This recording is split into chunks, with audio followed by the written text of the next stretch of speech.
The following is a Hoop Ball presentation.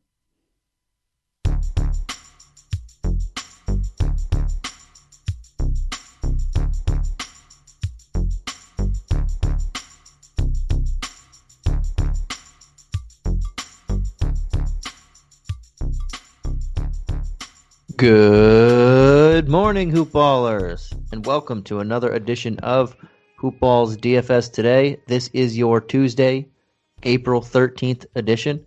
I am your host, Santino Cacone, and I am here with my main man, William Harris. How you doing tonight, Will?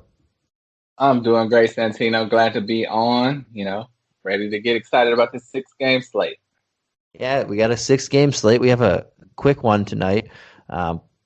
Feels like every time we're on, or the last couple were like 9, 8, 9. So a 6 is a nice change up here. Yeah. All right, man. We have 4 of the 6 spreads. We have a bunch of injury reports. 3 teams are on the back end of a back-to-back. That would be the Lakers, the Jazz, the Suns. It's 5 teams on the front end, 6 teams on the front end. My bad. Can't count. The Clippers, Pacers, Raptors, Hornets, Thunder, Heat, all on the front end. And there's only 3 teams with nothing. That'd be the Hawks, Celtics, Blazers. So as you're going through this podcast, know that the Hawks, Celtics, and Blazers are not on the front end or the back end. The other 9 teams are on one end. All right, man. You ready to get into this? Let's do it. Yeah, we're going to jump right into this one. So the first game on the docket, and we have a slightly later start. We have a 7:30 start, 2 games at 7:30, 1 at 8, 1 at 9, and 2 at 10. But the first game on the docket is the Atlanta Hawks at the Toronto Raptors. We do not have a spread for this one. Weirdly, we have no spread for the 2 7:30 games, but we have the rest of them. But on the injury report, we have John Collins, Chris Dunn, DeAndre Hunter, Cam Reddish, Tony Snell, all out. Danilo Gallinari, doubtful. Trae Young, questionable. On the Raptors side, we have Van Vliet out, Jalen Harris out, and Paul Watson is questionable. So let's start with this Hawks side, man. That was a long list of injuries, and we know Gallo is likely not playing, and Trae Young missed the last one, but he's questionable for this one too. So what do you got for what looks like a very depleted Hawks team? Right, yeah. You have to keep an eye on Trae, obviously, because he's the big money guy. But if he's limited in any capacity, you can't use him. But Capella, the big man for the Hawks is always worth using at 8,500. He can get you anywhere from 40 to 50 DraftKings points. And whenever John Collins is out, it just makes you feel safer to play him because it's just even more rebounds that should be going his way. And I'm looking at Bogdan Bogdanovic at 6,800. He's really been the guy that's been consistent and filling in those minutes with everyone out. He can still be up and down, so it's not a lock. But, he's going to be out there to put the minutes up, especially if Trae is out. Then I feel definitely more secure in playing him. Really, those are the only 3 that caught my attention. If Trae is out, are you looking to fill in with Goodwin, or what do you think? If Trae is out, I think Goodwin could be a possible play. He played 37 minutes in the last one. He's only 3,500, so you can just throw him in there very cheap. Same with Lou Williams. He played nearly 30 minutes at 5,200. He's pretty good for that if there's no Trae Young. I would assume Okongwu gets a couple extra minutes with Gallo likely not playing. There's no Reddish. There's no Hunter. There's no Collins. Just not sure how many he actually gets. I think they'll start Solomon Hill, but with Tony Snell also being out, their depth is just depleted. So I can see them being forced to go big at some point. But like you said, I think Bogdo is a really solid play, and I also think it's so funny how when parents name their kids like John Johns or like Roy Royers or something, Bogdan Bogdanovic. It's you're naming him the same name twice, but especially if there's no Trae Young, he he's just going to have the keys to the kingdom there if there's no Trae. If there is, I still think he's a pretty solid play at 68. But no Trae, that's a really good one. And you mentioned Capella, Trae Young. If Trae does play 9,100, he's not bad. This is against the Raptors. It's just a really good matchup. So I wouldn't mind going Trae if he's there, Capella, Bogdo, either way. Obviously, he gets an upgrade if no Trae. Lou Williams and Goodwin only if Trae's not there. So I'm pretty. What do you think about Solomon Hill? He's at 4,000. I saw a stat where the Hawks were like 7-1 when Solomon Hill starts. But what do you think about him for his DraftKings value? I don't know. He's one of those guys that I don't like him. I don't ever want to play him, but he's going to be probably force-fed minutes, so I'll keep him in that pool, but I won't feel good about it. Yeah, I agree with you. It's like what? Yeah, but you have that bad taste in your mouth. Like I guess. But how about on this Raptor side? We know Van Vliet's going to be out again, and that's pretty much the only major injury that we know of as of yet. We'll see what else pops up by tomorrow because things do pop up all the time. But with no Van Vliet, what are you looking at on this? And this is also a good matchup, knowing that a lot of the Hawks guys are out. Right. So you have to look at Siakam at 8,600. He's not been getting those 50-point games that you want to see, but, he can easily get you in the 40s. And you have to look at Kyle Lowry. He was out almost 2 weeks. And his first game back, he had 41 DraftKings points. He had 19 points, 7 boards, 6 assists, 3 steals. So he's filling out every stat category there is. And in this game, he played 37 minutes in that game. So it was no minutes restriction at all for him. So he's, a great value at 7,400 in my opinion. You can always look at OG Anunoby. He's at 7,100. And it just makes it easier when one of the guys is out, especially if two. But with Fred VanVleet out, it's just a little bit more for everyone. You got Chris Boucher at 6,900. He's still a guy that we can't fully trust, but 2 out of the last 3 games, his production has been incredible. So it's just a matter if you hear anything about how they're going to use him. It'll be a tough matchup against Capella, but he suits up against Capella better than Aaron Baines. But they do have Kim Birch now too, so that hurts in another facet. So only ones I'm secure with are Siakam, Lowry, and OG. Gary Trent had an incredible game the other night, but I never feel comfortable playing a 4th option. What do you think? Yeah, no, I think the one guy I like is Lowry. I don't mind. You mentioned OG and Siakam. I don't mind them. I think I'll go with other options, though. I think Lowry has the best matchup here, especially if whether Trae Young plays or not. Very good matchup, and I feel comfortable paying an extra 300 instead of OG, and then paying down for Siakam. Siakam kind of matches up with one guy we just talked about, Capella. Both have center eligibility and right around that same price. I think I'd lean Capella there a little bit. Yeah, I see that. But all right, man, let's jump on over to this next game. We have the Los Angeles Clippers at the Indiana Pacers, and again, we do not have a spread for this one, but we do have an injury report. Miles Turner already ruled out. TJ Warren is done for the year. I don't think they have to list them anymore. But I know, yeah. On the Clippers, we have Patrick Beverley is going to miss a couple weeks. Serge Ibaka, not sure when he's coming back. And Kawhi Leonard's going to miss a second one in a row with a foot injury. So 3 heavy hitters, 3 guys who were starting in the beginning of the year on that team. And we have both starting centers out in the game. But let's throw it on over to how you feeling about this Clipper squad, knowing that there is Ibaka's still out, Beverly's out, and Kawhi's going to miss another one. Right. Whenever Kawhi or Paul George is out, it makes the other a great play. So at Paul George at 8,700, I think that makes him a lock for your lineup. He's getting points in pretty much the 50s with Kawhi. So I think that's his floor with Kawhi out. I think that also helps Terrence Mann at 4,800.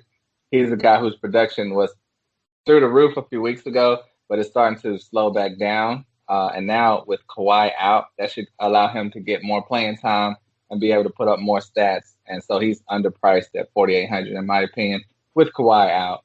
And you can even look at Rondo at 3,400. I think, obviously you have Reggie Jackson, who will probably start, but Rondo has been fitting in well with this team. His game on April the 8th, he had 36 DraftKings points. So he has that potential, and he's almost at a minimum price.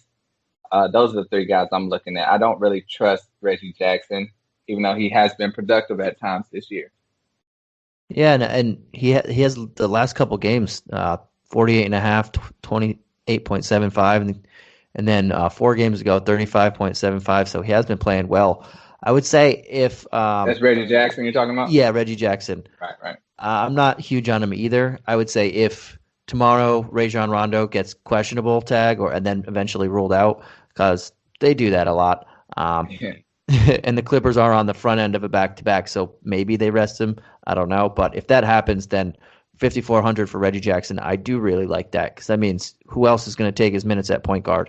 Right. If Rondo's there, I think they chop it up with Reggie Jackson, probably getting a few extra minutes more. But I don't want to. I'd rather just pay the $2,000 less and go with Rondo, like you mentioned. You hit it on the head with Paul George. For some reason, he missed a couple games about 2 weeks ago with that foot problem, and then he said it was going to be lingering. The coach said it was going to be lingering. Everybody was all nervous.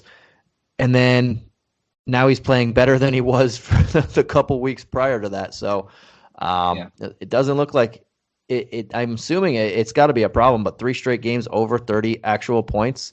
No Kawhi in this one. Very solid matchup. Yeah, out of the 3 guys we mentioned, Capella, Siakam, George, they're all right in that same range. I'd rather just go George, though Capella has a really good matchup too. I think those 2. You mentioned Mann. I like him. And Marcus Morris Sr. for $5K. When Kawhi's out, that means he's probably going to be the number 2 scoring option behind Paul George, possibly Reggie Jackson. But I think that's a solid price tag in this matchup. And yeah, I'm with you. I like George, Morris a little more than Mann, and then Rajon Rondo. That's a good call. And, it's a revenge game for PG, so. Yep. Good, too. Returning back to Indy. Yep. And then now we're flipping on over to the other side. We know Turner is out. They're probably going to do what they did again and move Sabonis to the 5. I would say Justin Holiday the 4 again, LeVert, Brogdon, and probably McConnell grabs the start, or maybe Sumner like they did last time. But how are you feeling on this side of the ball over here? Right, for the Pacers, I have to look at Domantas Sabonis at 8,800. I think he's probably the best player tonight, especially with Miles Turner out.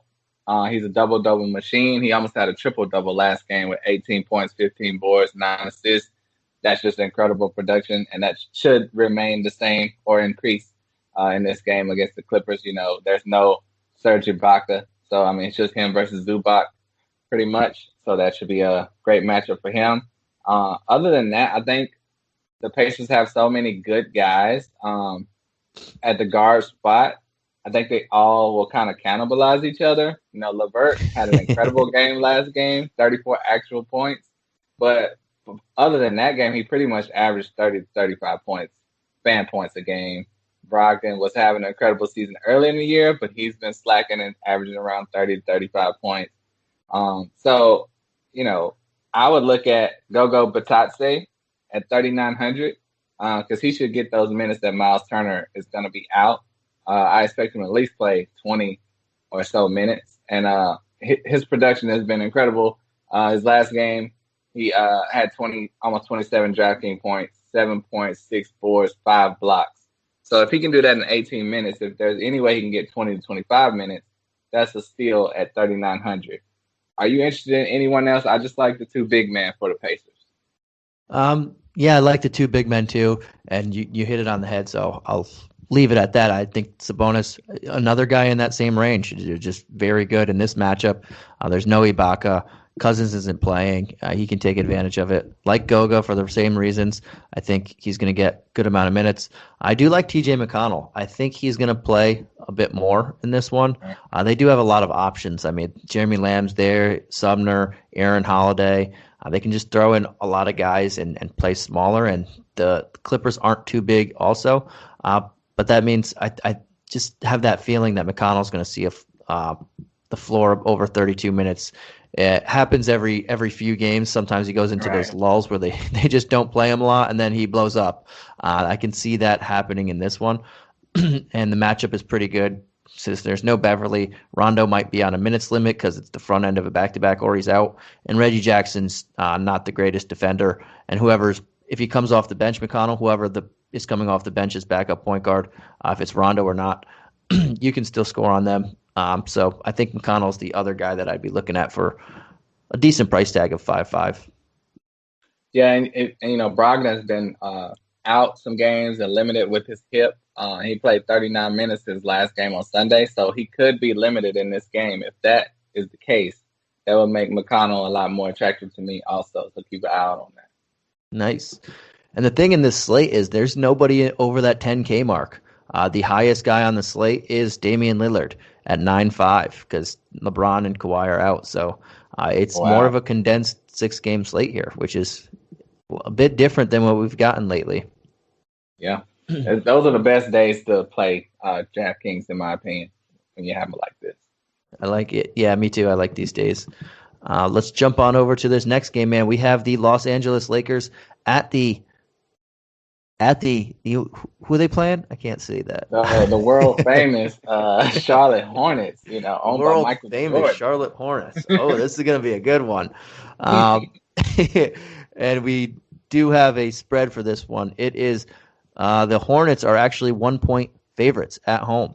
And the over-under is a very low 207. Of the four that we have, this is by far the lowest of the spread. The only one in under 216.5. So they're saying very slow game. The Lakers are on the back end of a back-to-back. The Hornets are on the front end of a back-to-back.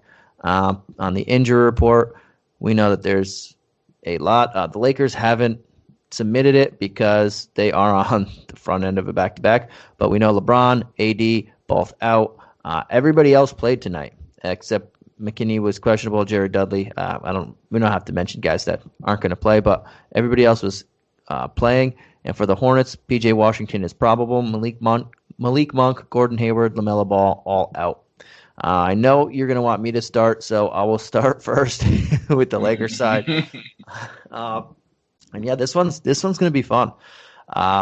Drummond again, 6'7". He's not getting over that 7K mark, and I like the price tag. There are a lot of very good big man options, so I don't know how much I will run and grab him here. But until he gets over 7K, I'm just gonna. He's squarely in my player pool, and 9 out of 10 times I'll probably be playing him. Didn't have the greatest game tonight. You're not worried about him on a back-to-back, right? I don't think so. He didn't play too much in this game tonight anyway, and I don't. I guess you have to keep an eye out for if he's going to be limited or even play at all. I guess that's a good one. But he played 25 minutes, so I would expect him to play again.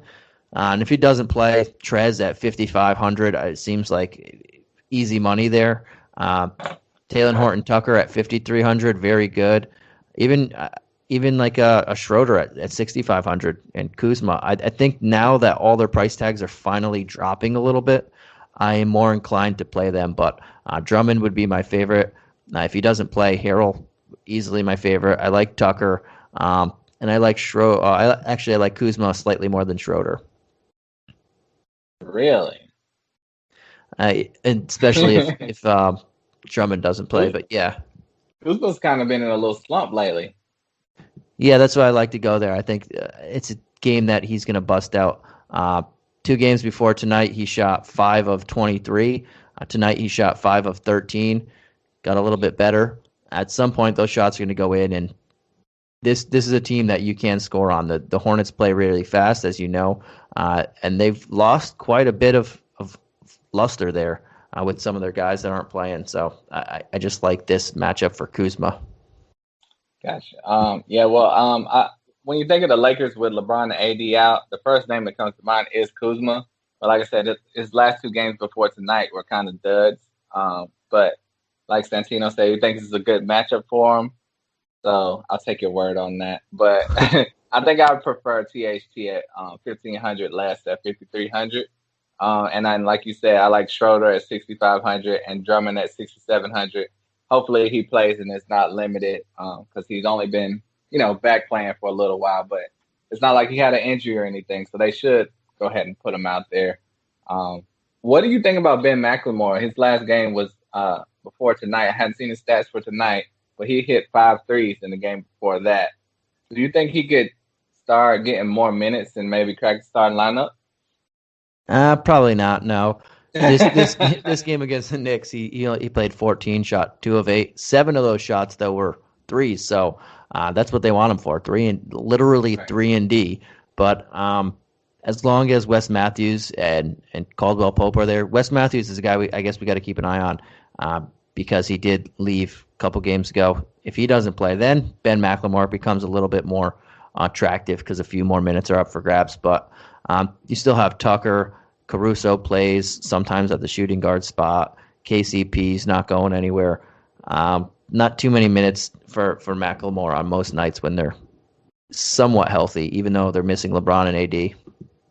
Yeah, I think he's better than all those guys. But, time will tell. I think when LeBron comes back, he'll get the best out of Mclemore. But that's going to be interesting to see with the Lakers coming up.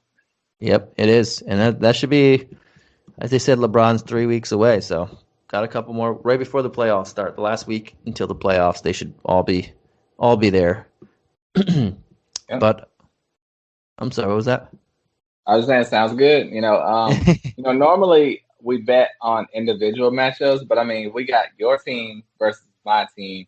This has got to be some kind of bet, right? Yeah, let's do it. And let's do it. Let's throw you into it. Now that we're on the Hornets side, though, you take the Hornets and think of a bet while you're taking them. Okay. Well, obviously, with everyone injured pretty much, we got Terry Rozier at 8,200. That's a little high for the production he's been putting up. Probably his last 6 games has not been good enough to be hitting that mark. But you just know he has the potential to go for 40 or 50 if he wants to. But I mean, you can't bank on that at that high of a price point. When you have Devante Graham at 6,300, who has those same capabilities. So if you're going to take the risk, you might as well take it with Devante Graham, who's been scoring just as good as Rozier. And this is not fantasy, so you don't have to worry about his field goal percentage. And the other guy I'm looking at, Miles Bridges has been stepping it up lately, but I still don't trust him. I wish he was consistent, and I mean, he would slide right into that small forward position and keep playing like he did his last 2 games, where he scored 23 and 26 actual NBA points. But it's been far too many games this season where he scored single digits. So that's something to keep an eye out on. If he's going to be consistent, then you can use him down the line. But right now, if you put him in your lineup, I think it's just a risk. And the same for PJ Washington. Pretty much exactly the same for PJ Washington. These 2 guys have not been consistent all year. They have the talent to do it, but when you put them in your lineup, it's normally the wrong day, and then the next day they hit. So I try to stay away from both of them. If you want to take a risk on a guy, you can go Jalen McDaniels at 4,300. The young guy came out of nowhere on April 7th with 38 drafting points. April 9th, 40 drafting points.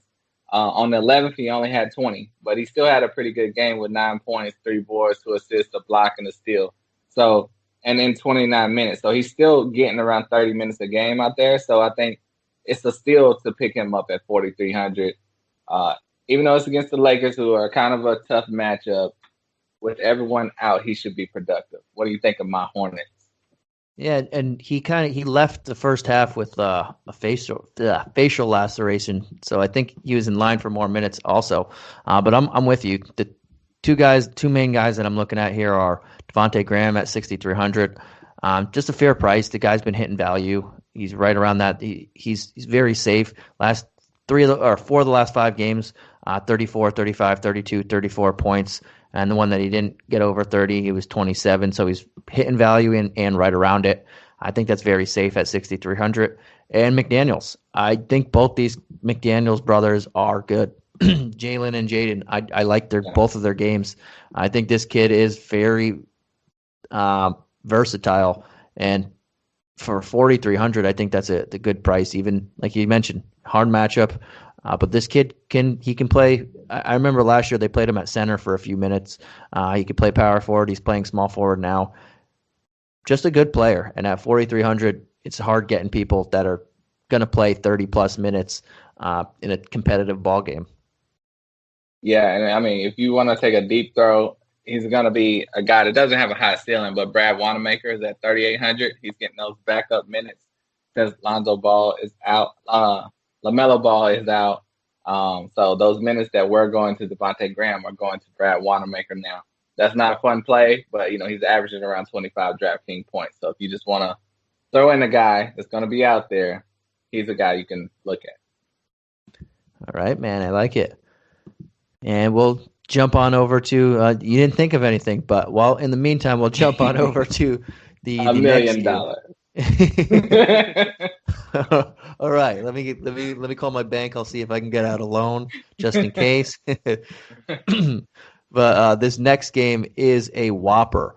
It's the Oklahoma City Thunder against the Utah Jazz. The Utah Jazz, as I mentioned, are on the back end of a back-to-back. But that won't stop Vegas. This is a 224 over-under, and the Jazz are a monster 17.5-point home favorite. Do you think they're going to be a blowout or what, Vegas? Jeez. So the Jazz the Jazz don't have anybody on their injury report because they're playing. Mike Conley, though, did not play. He was ruled out on Monday, so I'm assuming he's going to be playing Tuesday. He goes back and forth sometimes. Jordan Clark missed because of an injury, so that one we'll have to keep an eye on. As far as the Thunder, they do have an injury report. We have Shai Gilgeous is out again. Josh Hall, Mike Muscala, Pokemon, and Isaiah Roby are all out for this one. So a couple guys in the front court. and Shea out here. We'll start with the Thunder. They are the away team. And what are you making of this monstrosity of a spread?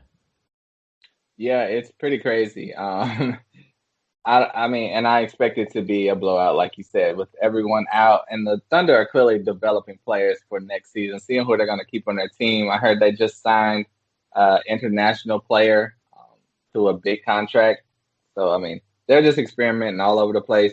It's only one guy I'm looking at. Unfortunately, Moses Brown production has slacked off ever since they traded for the center from Philadelphia. So Darius Baisley, his first game back was April 10th, 36 minutes, 35 DraftKings points, 17 real points, 9 boards, 5 assists, and a steal. That's amazing production. That's the production we've been wanting to see from Baisley all year.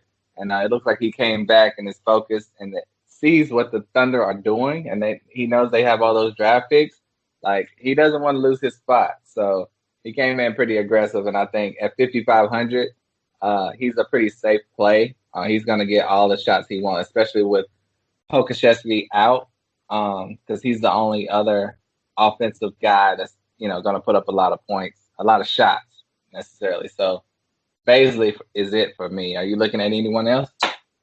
Yeah, and with Pokemon getting hurt in the last one, Baisley played a lot more minutes than I would have expected, and there's no Isaiah Roby, so there's not as much minutes to go around, and there's not as much competition for him. So I do also like him at 5,500. I don't think he's going to shoot like he did from the field in the last one, 7 of 12.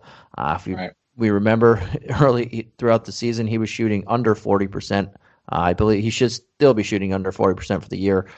Before that last game, it was 393, I believe.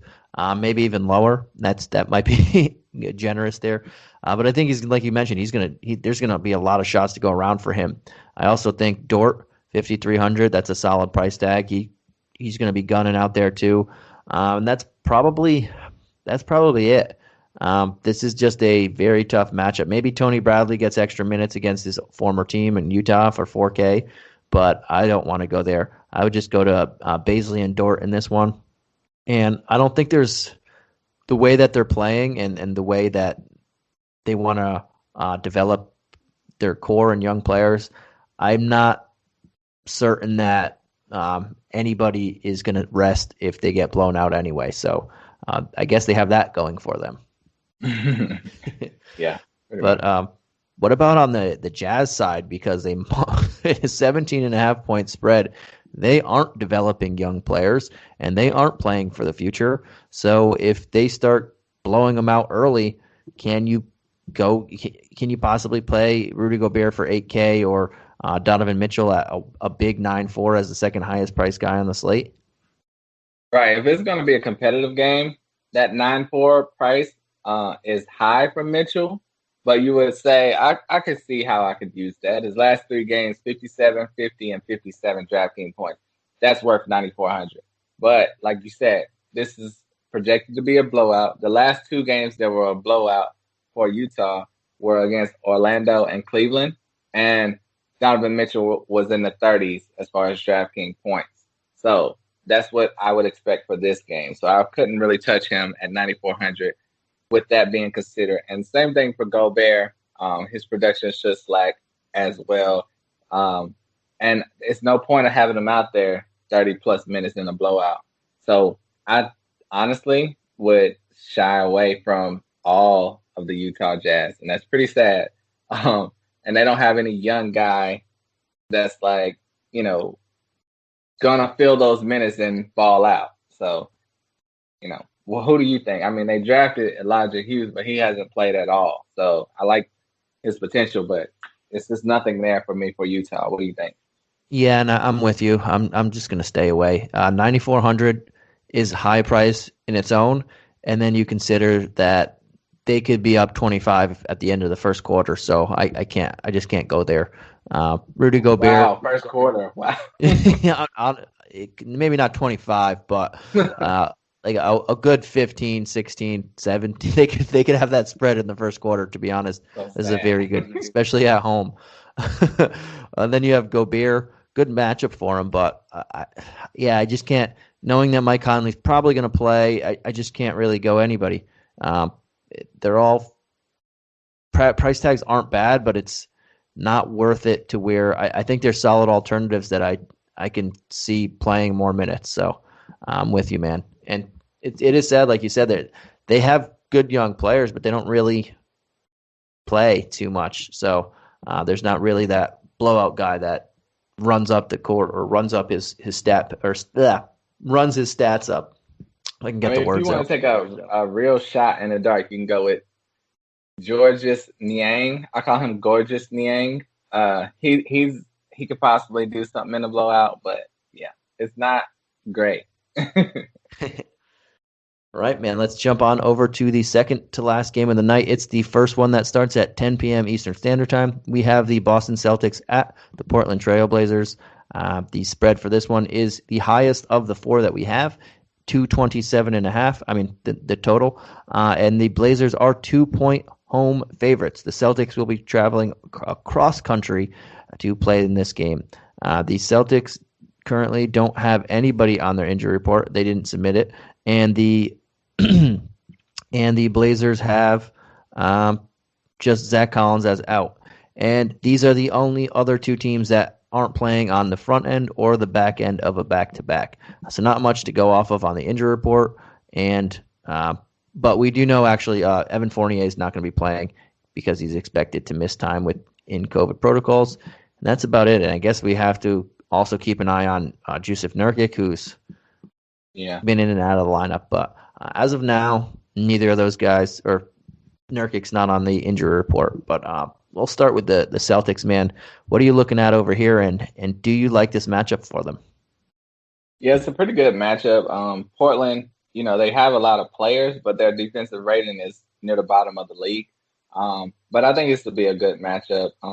Damien Lillard at 9,500. When you see that, it's like, wow, he's under 10,000. I have to play him. But since CJ McCollum has been back, Dame has kind of taken a back seat. He's not been trying to dominate shots or anything like that. He's just coasting, it seems, right now. So you can put him in your lineup. It never hurts to have Dame, but I don't think he's gonna hit 50 DraftKings points, unless him and Tatum get into some type of a showdown. So I wouldn't force that. And everyone else, like I said, with CJ McCollum back, he's at 8,100, but his production is not at 8,100 level right now. So I would look at Norman Powell at 5,700 because he has the potential to put up value, and that's not such a risky price. He's really the only guy I'm looking at because they have so many guards and small forwards that play. It's kind of, limits them all. If Nurkic is out, I would be fine with playing Enes Kanter at 6,100. The other day, Kanter had 24 points and 30 rebounds. That's one of probably the best lines of the year. That is incredible. But with Nurkic there, that's not going to happen. So they kind of split minutes when he's there. So you have anyone else on Portland you're looking at? Yeah, and I like how you went to Portland, even though they're the home team. You said Portland, didn't you? Run it back, guys. Run it back. I was gonna say it, but I was like, no, he's already deep into it, so I'll let him let it keep going. Pushing it up here. But I think this is a game that people are going to game stack, and I don't mind that. This is the only game that I could see getting a higher spread is possibly Atlanta-Toronto, and I don't even know if that happens. I don't know if Trey plays or not, but this is likely to be the highest spread of the night. And the Celtics are hit or miss on their defensive end, and the Blazers like to score, and they're not the greatest defensive team. So I think there's some solid options around. That said, I do kind of like Dame Lillard here at 9.5. I know there's a few spend up guys here. He hasn't been playing great lately. This is a spot, though, that he can take advantage of against Kimball Walker. I don't know if he will, but I will take some GPP shots in there. I don't think he's safe in cash. Like you mentioned Kanter and Nurkic. If Nurkic's limited whatsoever, Kanter going against his former team at 6-1, very good play. I think Robert Covington and Powell are solids, but I'd rather have Powell, like you mentioned, too. This is a matchup that he could possibly take advantage of. He hasn't been shooting the ball great lately. The last game, though, he did finally come alive. He shot 7 of 13, only made 1 3. This is a guy that was shooting lights out for months, and in the last couple years, he was shooting nearly 50% from the field. So it's going to be a matter of time before he starts clicking with his new teammates, and he gets wide open shots like he's and good looks, playing alongside guys like Lillard and McCollum on Nurkic. And it's only a matter of time, and I think this could be the starting point for that. But yeah, I like that's pretty much where I'm at. They don't really have a bench to go to for consistent production here. Yep. But how about on the actual away side? How are you feeling on the Boston Celtics side of the ball? I hate you so much. No, Jason Tatum is 9,200, and same thing for like with Dame. I think Jason Tatum is normally a guy that's scoring in the 40s of DraftKings points. 2 games ago, he had 53 actual points and 10 boards, 4 assists. That's kind of an outlier for him.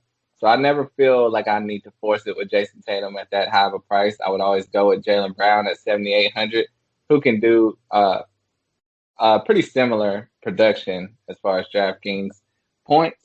So I look at Jaylen Brown and I look at Kimball Walker at 6,600. Originally when Kimball came back, a lot of guys were saying how bad he was playing, but he has ramped it up a little bit and been playing a lot better. He sits back to back, so I think that helps him. And his price point, like I said, under 7,000 for a starting point guard playing over 30 minutes a game. That's always worth it, in my opinion. And I think he's going to have to outduel Dame. He's not going to let Dame just cook him all night. So I think he'll have a good matchup. So Jaylen Brown and Kimball Walker are the only ones I'm looking at. Anyone else pique your interest? Yeah, I think for me, I think all the top 4 guys are in play at various levels. Tatum, Brown, Walker, Smart. Like I mentioned, I think this could be a game that you could game stack. I think it's going to be high scoring, as Vegas thinks so too. Very competitive game, and I think they're all in pretty solid spots. I would have liked Rob Williams too, but Tristan Thompson's back now, and now they're chopping up minutes, so his while he is a fantasy per minute guy, his ceiling is a little bit capped. That said, if it's Cantor exclusively and no Nurkic, then Robert Williams becomes more appealing to me, and then I'll add him as a fifth guy that'll make my player pool. I don't think like a Kemba wouldn't be a guy for cash for me. Tatum wouldn't be a guy for cash. I'd probably lean Smart and Brown for cash, but all four of them for me would be in play depending on how I'm building my lineups for GPPs. I can see them all having good games here. And like you mentioned, going Brown and saving that $1,400, that's a solid play. Either or, I think both are good. But if you need the money, which possibly you might not need the money on this particular slate because no one's super priced up here, I don't mind going there. But if you have the money, I would rather just go Tatum there. But don't think it's bad. And Smart, I'm leaning slightly more towards Smart too, but I think him and Kemba are very close. And I think all four of them are solid. And that's the only game that I can say that, except maybe the first game too. Yeah, and I mean, if Nurkic is out, also that's just another thing for Enes Kanter because it's the revenge game. You know, the Celtics did Kanter pretty dirty. They wouldn't even really let him get off the bench. So as productive as he's been this year, I think he would go off if he gets the minutes. Nice. And he'll probably play a good amount against Tristan Thompson too. They're both like the same guy. Just grab rebounds and score in the paint. And then let's jump on over to this last game, and Miami Heat at the Phoenix Suns. We have a 216.5 game total, and the Suns are 3-point home favorites. All the home teams of the four spreads are the favorites, which tends to happen a lot. But on the Heat, we have KZ Okpala is out, Victor Oladipo is out, Gabe Vincent is probable, and the Suns are on the back end of a back-to-back. I meant to say the front end tonight. Back end of a back-to-back, so they do not have an injury report. That said, Abdel Nader did not play on Monday. Everyone else did. So unless someone gets hurt by the end of the night, and we're doing this, they're playing, but by the end of the night, by their end of their game, someone gets hurt, then they won't be on here. But we'll start with the Heat on this one. And what do you like? What do you not like about this matchup and these guys' price tags? Right. Well, you have to start with the Heat with Jimmy Butler at $9,300. He's only $100 more than Jason Tatum, and I think he's just a safer play, especially with Oladipo out. You know, he's going to be the main focus on offense for them, him and Bam. So that's safe for me. And speaking of Bam at $8,400, I think as long as he's in the 8,000, it's safe to play. You know, he should be going against DeAndre Aydin. That's not going to be anything that should scare you away from that. And then, like I said, with Oladipo out, that boosts up production for Tyler Hero. He's at 5,500. His last game, he had 31 DraftKings points. His production has been ramping up lately, and I think it's only going to remain that way until Oladipo comes back. I don't like Tyler Hero when he's priced in the 6,000s. But 5,500, that's doable, especially with Oladipo out. And Kendrick Nunn is at 4,400. He finally got some minutes after getting a bunch of DNPs with the addition of Oladipo, and he was banged up a little bit. So I think those four are the ones I'm looking at. I don't really trust Dragic yet. Earlier in the year, he was playing a lot better, but it seems like he's slowly trying to get back into his form, or they're just taking it easy on him. So Nunn, Hero, Bam, and Butler are all options for me. Do you agree? I'm actually on the opposite end of the spectrum of this one, like almost completely. I do like Nunn for 4-4, but everybody else, I'm not. He's probably the only one I'm going to touch on the team. Just looking at price tags and other people, I don't like going against the Suns if I can help it. I think Bam has the best matchup of everybody on this Heat team, but then I look at everybody else's price tags like Sabonis, George, Capella, all right around him, and I would just prefer those guys over him. So that's why I'm not going there. Though if I was going to go someone on the Heat outside Nunn, would be him. And Butler, I do think is safer. If you just want to save 40-ish points, I think he's the cash guy. But I'm going to take my chances and throw in that upside. I think Tatum and Lillard in their matchup have a little bit higher upside. So that's where I would go and GPPs and probably even cash, just playing it a little bit riskier. But I think Butler, like you mentioned, is the safer choice of those guys.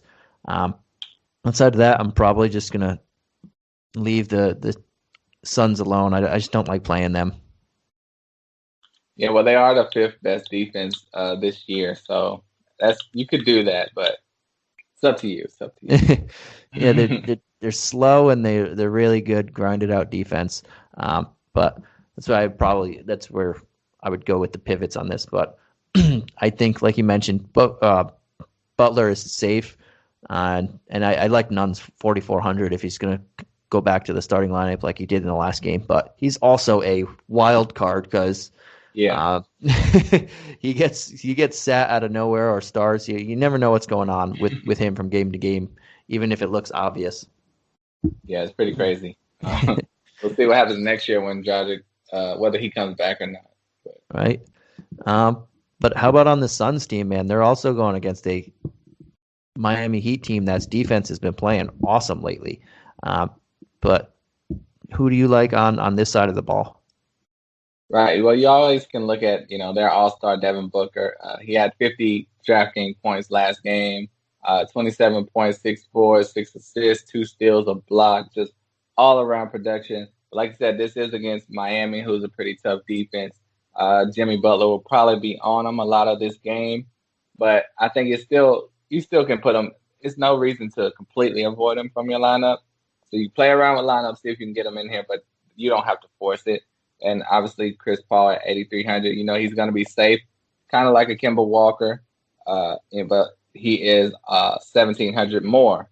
So I wouldn't blame you for just going for Kemba instead of CP3 in this matchup, even though there's no one really to worry about. Dragic is not going to slow Chris Paul down or anything. So, and then you have Deandre Aydin at 6,800. A lot of people have been thinking he's a fantasy disappointment this year, but his last 4 games have been he's hit value, and he's been very usable. If he keeps that production up, he should be fine.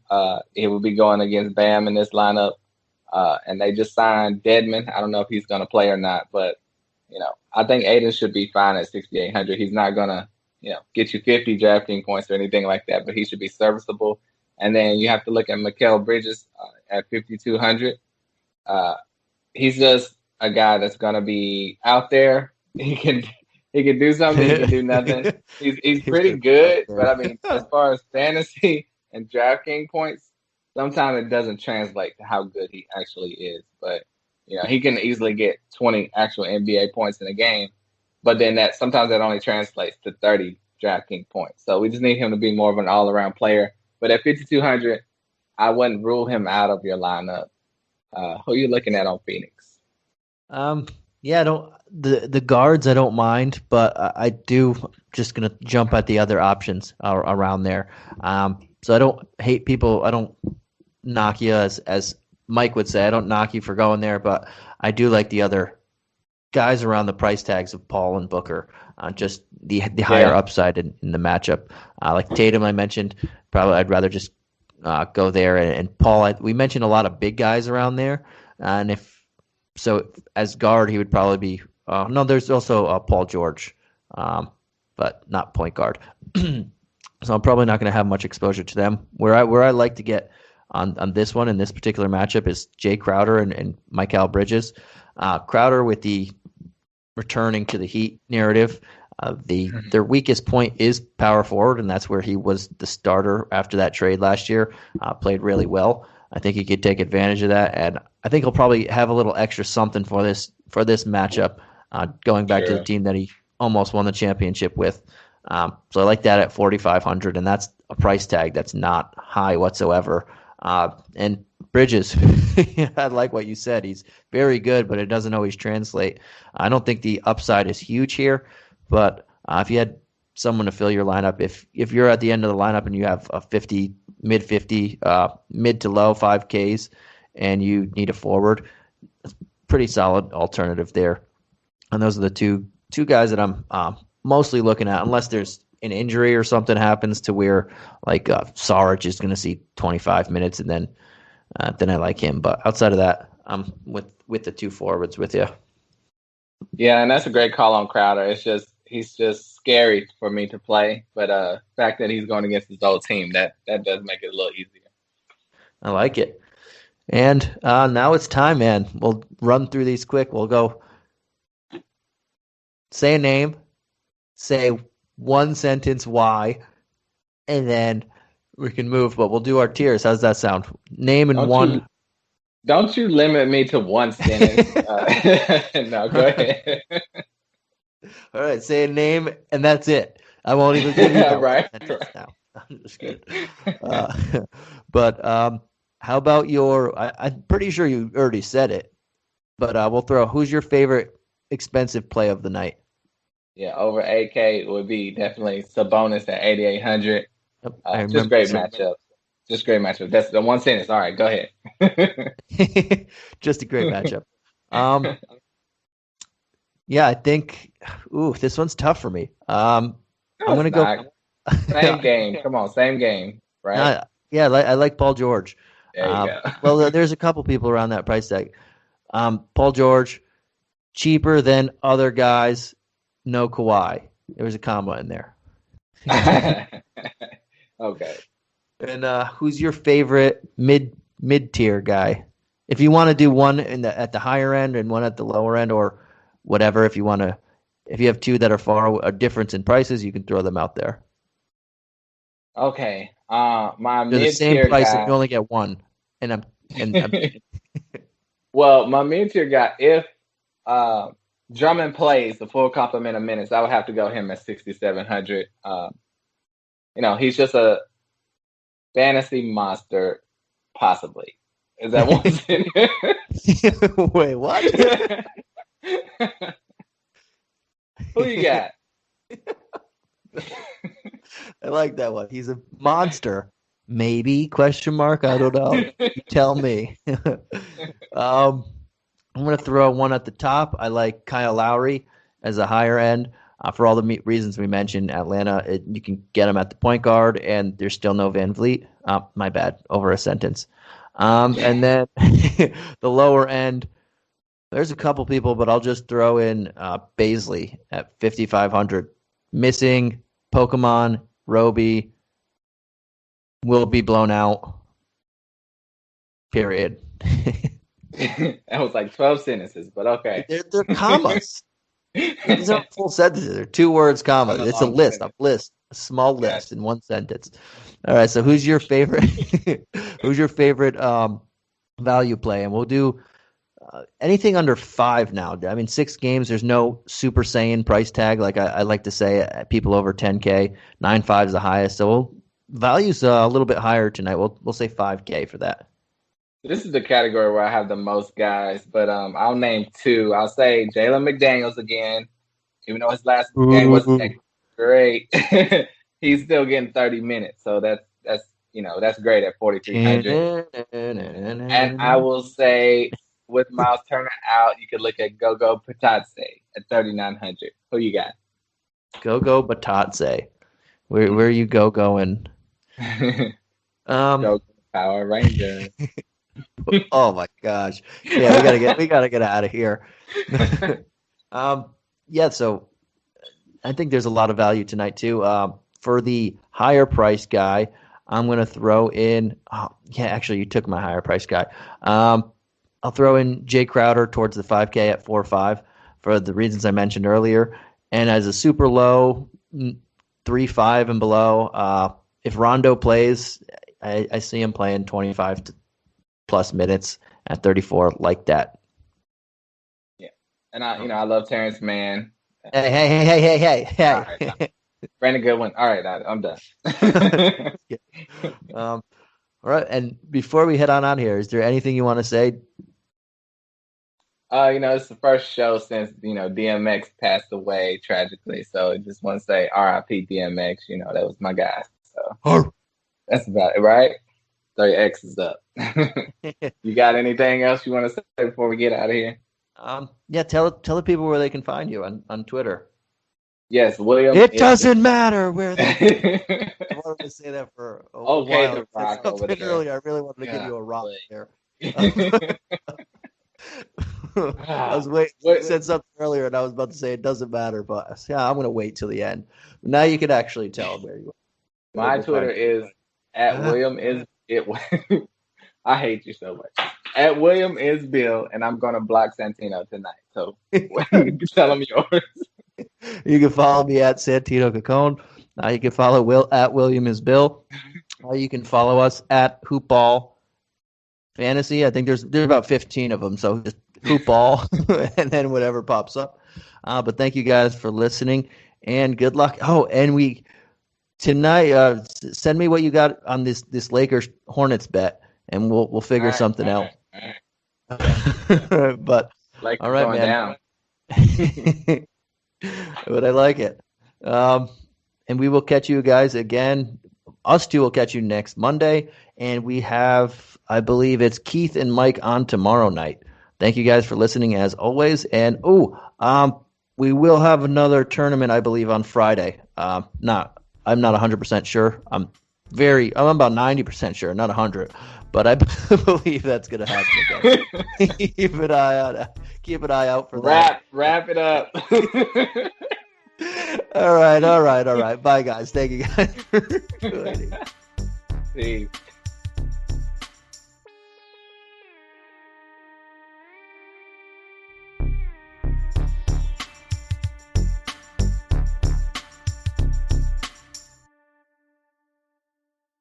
This has been a Hoop Ball presentation.